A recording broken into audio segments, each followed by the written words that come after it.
The fifth episode of The Mandalorian Season 1 teased a very mysterious character that many fans believe is Boba Fett. So let's talk about the possibility of Boba Fett being in The Mandalorian. There are a couple very interesting ways that his appearance could impact the story. What's up, everybody? It's Josh. Welcome back to the channel, and happy Star Wars Sunday to you if you're watching this video on Sunday. And if not, no big deal, but you should know we drop dope Star Wars videos every single Sunday. And this one's going to be really fun for me, man. I absolutely love Boba Fett, and I know many of you do as well. Strangely enough, even before Boba Fett appeared in Empire Strikes Back, Star Wars fans became obsessed with him as different designs came out before the film, and toys came out before that movie as well. Star Wars fans loved Boba Fett before he even showed up in a movie. And of course, his sweet design, swagger, and the fact that he talked back to Darth Vader made him an instant favorite with many Star Wars fans. What if he doesn't survive? He's worth a lot to me. Then he was given one of the lamest deaths ever, and a lot of Star Wars fans were very upset about that, and they've constantly wanted since then for him to be out of the Sarlacc pit. In the expanded universe, there were various stories where Boba Fett climbs out of the Sarlacc pit. There's a ton of fan fiction about him coming out of the Sarlacc pit. We want Boba out of the Sarlacc pit. And there are a couple of different things that make fans believe that that mysterious character teased in episode 5 is Boba Fett. Number one, there's a very interesting little beeping sound that mirrors a sound made in the special editions of A New Hope, where you do see Boba Fett in that film on Tatooine.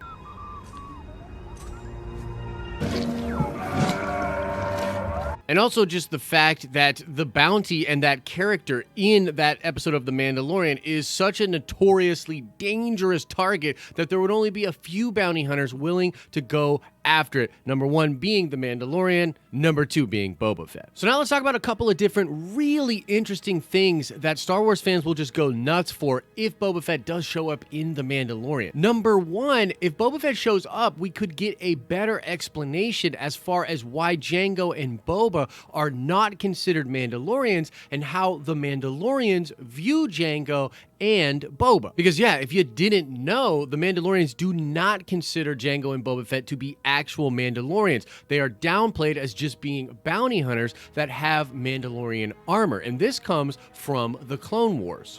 Jango Fett. Jango Fett was a common bounty hunter. How he acquired that armor is beyond me. And we think that at least some of the Mandalorians really despise Jango and probably Boba as well for doing this, for sort of taking the mantle of Mandalorian, even though they really aren't Mandalorian. But we don't really know how Boba feels about the Mandalorians, and we really don't know what the details of this whole situation are. Where did they get this armor, Jango and Boba? Did they actually kill a Mandalorian? Did they have a partnership with some Mandalorians? Did Jango and Boba have a lot of respect for Mandalore? Were they potentially Mandalorians at one time that were then annexed or exiled from the political people on Mandalore? And we can assume if that was Boba, he is working for the guild and therefore would likely take the job going after Mando and the child. And of course, it would be really interesting to see Boba and the Mandalorian fight and to see, does Boba still have it? Is the Mandalorian better than him? How would that fight actually go down? That would of course be interesting, but it would be equally as interesting to me to see if other Mandalorians show up there and if we get a deeper explanation for what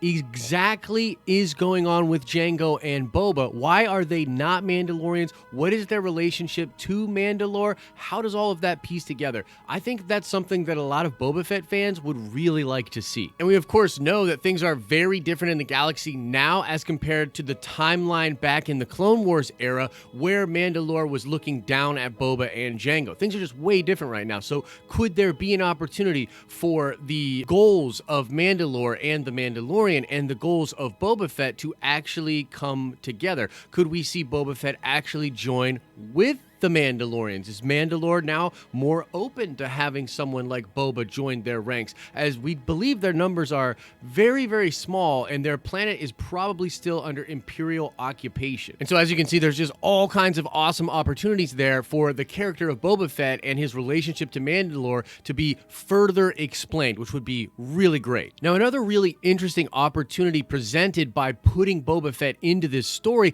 has to do with Boba Fett's relationship to Kamino. Kamino. Remember, Boba Fett is technically a product of Kamino and also a prior inhabitant of Kamino. He was likely raised until the age we see him at in Attack of the Clones on Kamino with Jango. And although it hasn't been fully explained, we know that the doctor that worked for the client did have a Kamino badge on his shoulder. Baby Yoda, or the client's plans for Baby Yoda, have to seemingly be connected to Kamino. All we know for sure is that, according to the doctor, had he not helped the baby in episode 3, the child would already be dead. I've actually speculated that Kamino might be under the control of the Imperial Remnant and now under the control of Moff Gideon, that he might be trying to utilize Kamino for some nefarious goals, potentially even making more clones of Jango Fett, or clones of Baby Yoda, or combining Baby Yoda's DNA with other clones to make Force-sensitive soldiers. And so could we see a scenario in which Boba Fett, either of his own accord or by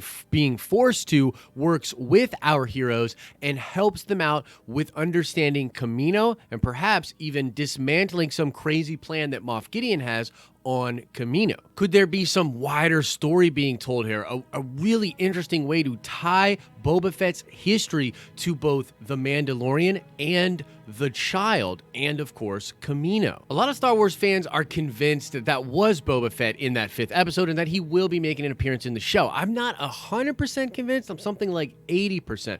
But I do get the feeling that whatever Moff Gideon is planning, it obviously has to be thwarted by the heroes of The Mandalorian, including The Mandalorian, his crew, and of course the child. And the reason I think this is because I believe that Moff Gideon, if his plans were to be properly enacted, that history future on or later on in the galaxy would be much different. I think Moff Gideon could have been the new emperor and could have continued to subjugate the galaxy. And I believe that's going to be sort of the whole point of The Mandalorian, that there'll be this thing where they stop Moff Gideon, and had they not done that, man, the Empire probably would have returned and things would have been very different in the galaxy moving forward. It's all about stakes. Whatever's going on here, whatever Moff Gideon's plan is, it's intense. And the dude seems very capable as a villain. So I believe he would have to be stopped. Otherwise, Star Wars history would just be different. I'm also convinced that Jon Favreau and Dave Filoni are really trying to give fans of old school Star Wars everything they want and desire.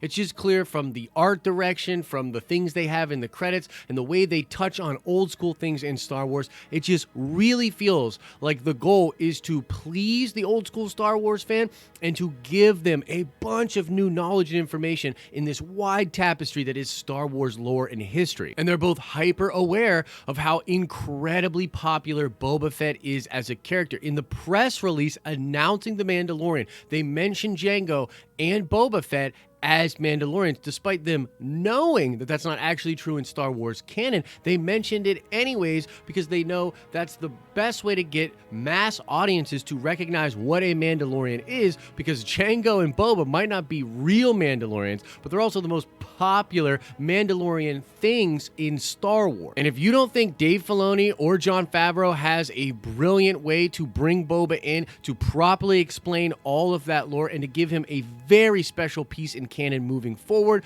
I think you're crazy. I think they understand that fans want that Boba did get kind of a crappy death in Return of the Jedi, and perhaps The Mandalorian is going to put one more feather in its cap by giving Boba Fett fans another thing to cheer about and solidifying his place in the pantheon of awesome Star Wars characters. As if he wasn't already in there, but you know what I'm saying. But that's it, folks. Those are the two very interesting ways that I think Boba Fett could be utilized to complicate and to make the story very interesting in The Mandalorian. But I, of course, want to know what you think about this. How do you think they could use Boba Fett? And what do you think about the two things I brought up as interesting ways that Boba could connect to the characters we already know in The Mandalorian? Now let's shout out David Clement. Yes, indeed, it was Darkseid who Batman destroyed with a firearm and a magical bullet. So shout out to you, David. And now let's ask another nerd card question before we get out of here. I want to know, what color was Boba Fett's armor in his original concept? This, of course, was later changed, but originally when the character was debuted, what color was Boba Fett's armor? Answer that question in the comments section below.